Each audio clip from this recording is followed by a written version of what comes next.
everyone, నేను మీ English teacher. Welcome back to our channel. I hope everyone is doing well. ప్రతిరోజు లాగానే ఈరోజు కూడా మీకోసం మరొక యూస్ఫుల్ వీడియో. అయితే ఈ వీడియోలో నవ్వు అనే పదానికి సంబంధించి మనం యూస్ చేస్తూ ఉండే షార్ట్ సెంటెన్సెస్ని ఇంగ్లీష్లో ఈజీగా ఏ విధంగా చెప్పాలో క్లియర్గా కొన్ని ఎగ్జాంపుల్స్తో ఇప్పుడు చూసేద్దాం. సో మీరు వీడియోని ఎక్కడ స్కిప్ చేయకుండా చివరి వరకు చూడడానికి ట్రై చేయండి. వీడియో కనుక మీకు యూస్ఫుల్గా అనిపిస్తే మర్చిపోకుండా ఒక లైక్ చేయండి. అలాగే ఇలాంటి మరిన్ని వీడియోస్ కోసం ఇంగ్లీష్ టీచర్ని సబ్స్క్రైబ్ చేసుకోండి.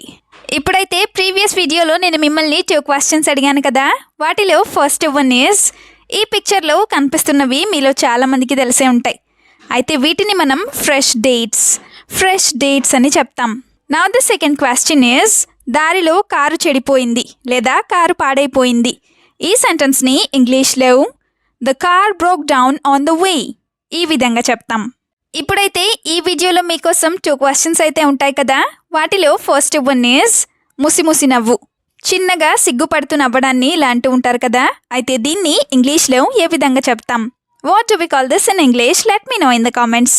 Now the second question for you which is ఈ టైంలో ఎందుకు నవ్వుతున్నావు? ఈ సెంటెన్స్ని మీరు ఇంగ్లీష్లో ఎలా అడుగుతారో మర్చిపోకుండా కామెంట్ సెక్షన్లో కామెంట్ చేసి నాకు చెప్పండి. ఇదే విధంగా మీ సపోర్ట్ని ఎప్పుడు కూడా మీ లైక్స్ అండ్ కామెంట్స్ ద్వారా తెలియచేస్తూనే ఉండండి. ఇప్పుడైతే లేట్ చేయకుండా మన వీడియోని స్టార్ట్ చేసేద్దాం. Let's get started. First one is అంత నవ్వక్కర్లేదు లేదా అంతగా నవ్వనవసరం లేదు. ఎవరైనా బాగా ఎక్కువగా నవ్వుతూ ఉన్నప్పుడు ఇలా చెప్తూ ఉంటారు కదా, సో దీన్ని ఇంగ్లీష్లో you don't have to smile so much, or you don't need to smile so much, or you don't have to laugh so much ఈ విధంగా చెప్తాం.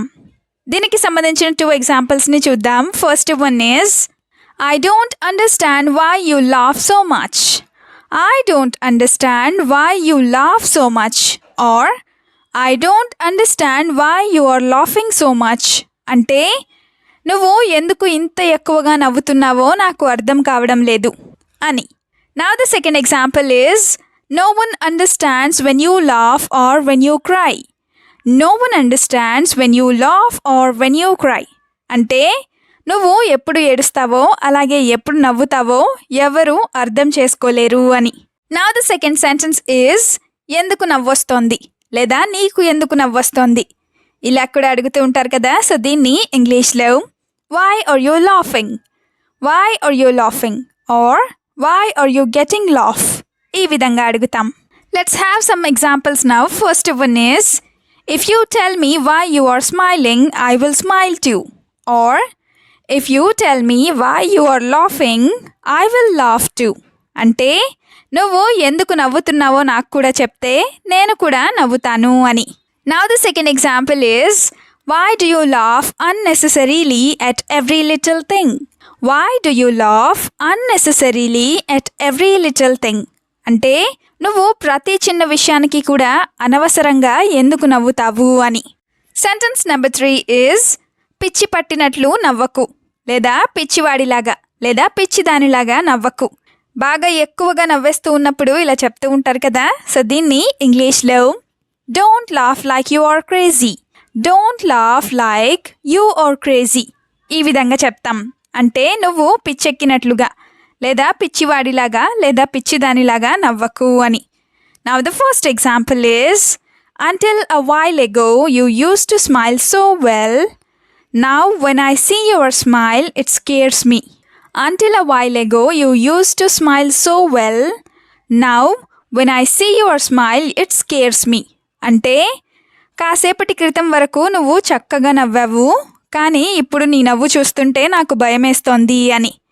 Another example is we all laughed like crazy for a long time together, or we all laughed together like crazy for a long time. అంటే మేము చాలాసేపటి వరకు అందరము కలిసి బాగా నవ్వుకున్నాము లేదా పిచ్చిగా నవ్వుకున్నాము అని. సెంటెన్స్ నెంబర్ 4 ఈజ్ ఈ టైంలో నవ్వుతారా ఇలా కూడా అంటూనే ఉంటారు కదా, సో దీన్ని ఇంగ్లీష్లో will anyone laugh at this time, will anyone laugh at this time అంటే ఈ టైంలో ఎవరైనా నవ్వుతారా అని. Let's have some examples. First one is their condition is not good, why do you laugh at them at this time? Their condition is not good. Why do you laugh at them at this time? అంటే వాళ్ళ పరిస్థితి బాగోలేదు, నువ్వు ఈ టైంలో వాళ్ళని చూసి ఎందుకు నవ్వుతున్నావు అని. Now the second example is, they have no manners at all. That's why they are laughing at this time. They have no manners at all. That's why they are laughing at this time. అంటే వాళ్ళకి అస్సలు పద్ధతి లేదు, అందుకే ఈ టైంలో వాళ్ళు నవ్వుతున్నారు అని. Now the fifth sentence is, నీ నవ్వుకి అర్థమేంటి? కొన్నిసార్లు ఎవరైనా నవ్వినప్పుడు దానికి మీనింగ్ తెలియకుండా ఉంటుంది కదా. సో దీన్ని ఇంగ్లీష్లో what does your smile mean or what does your laugh mean ఈ విధంగా అడుగుతాం. వాట్ డస్ ఇట్ మీన్ అంటే దానికి లేదా దీనికి అర్థమేంటి అని. Let's have some examples. First one is, you are giggling without answering my question. You are giggling without answering my question అంటే నువ్వు నా ప్రశ్నకి సమాధానం చెప్పకుండా ముసిముసి నవ్వులు నవ్వుతున్నావు అని. గిగిల్ అంటే ముసిముసి నవ్వు అని. గిగ్లింగ్ అంటే చిన్నగా సిగ్గుపడుతూ నవ్వడం, దీనినే మనం ముసిముసి నవ్వు అని అంటూ ఉంటాం. Another example is, stop giggling and answer my question directly. Stop giggling and answer my question directly అంటే నువ్వు ముసిముసి నవ్వులు నవ్వడం ఆపేసి సూటిగా నా ప్రశ్నకు సమాధానం చెప్పు అని. Now the sixth one is, నవ్వే టైంలో నవ్వు. ఇలా కూడా అంటూనే ఉంటారు కదా. సో దీన్ని ఇంగ్లీష్లో laugh when you should or laugh when you have to ఈ విధంగా చెప్తాం. అంటే నవ్వాల్సిన టైంలో నువ్వు నవ్వు అని. Now the first example is, I don't like how you laugh like crazy all the time. I don't like how you laugh like crazy all the time అంటే నువ్వు ఎప్పుడు చూసినా కూడా పిచ్చివాడిలాగా నవ్వుతూనే ఉంటావు, అది నాకు నచ్చదు లేదా అస్సలు నచ్చదు అని.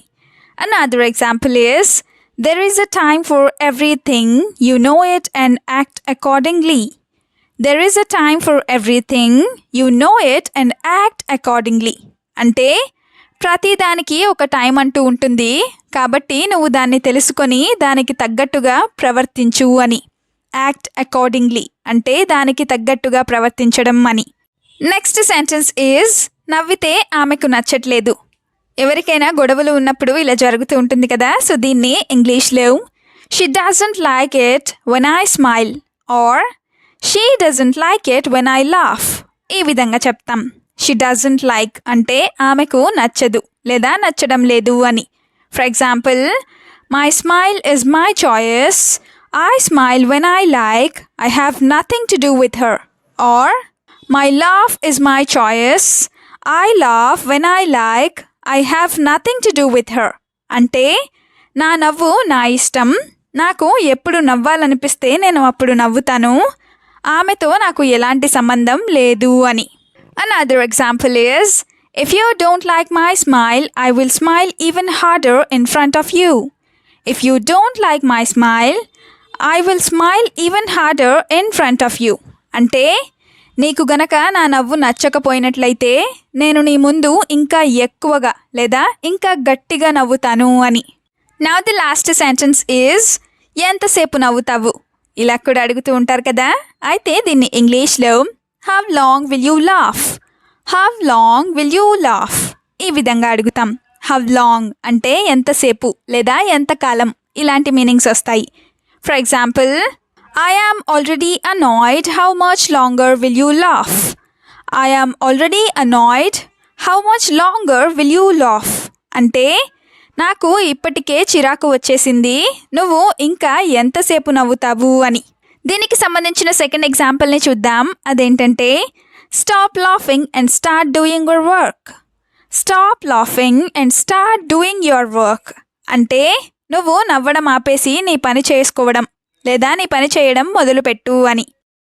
వీడియోని ఎండ్ వరకు చూసినందుకు థ్యాంక్ యూ సో మచ్. వీడియోలో ఉన్న సెంటెన్సెస్ అన్నీ తరచూ ప్రాక్టీస్ చేస్తూ ఉన్నట్లయితే you will become a better and fluent English speaker. ఈ వీడియో మీకు ఏ విధంగా అనిపించిందో మీ ఫీడ్బ్యాక్ని మాత్రం తప్పనిసరిగా కామెంట్ సెక్షన్లో కామెంట్ చేసి చెప్పండి. We'll meet you again with a useful and interesting video. Until then, keep learning, keep practicing and keep supporting Tinglish Teacher. Have a good day. Bye-bye.